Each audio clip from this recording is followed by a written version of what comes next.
सुरार्चितलिङ्गं निर्मलभाषितशोभितलिङ्गम्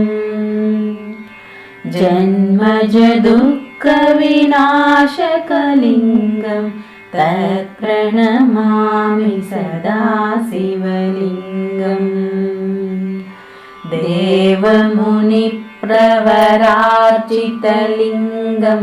कामदहनकरुणाकरलिङ्गम् रावणदर्पविनाशकलिङ्गं तत्प्रणमामि सदा शिवलिङ्गम् सर्वसुगन्धसुलेपितलिङ्गं बुद्धिविवर्धनकारणलिङ्गम् सिद्धसुरासुरवन्दितलिङ्गं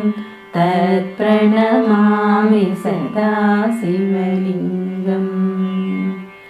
कनकमहामणिभूषितलिङ्गं फणिपतिवेष्टितशोभितलिङ्गम् दक्षसुयज्ञविनाशनलिङ्गं तत्प्रणमामि सदा शिवलिङ्गम् कुङ्कुमचन्दनलेपितलिङ्गं पङ्कजहारसुशोभितलिङ्गम्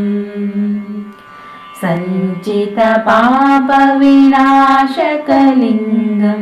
तत्प्रणमामि सदा शिवलिङ्गम् देवगणार्चितसेवितलिङ्गं भावये भक्तिभिरेव च लिङ्गम्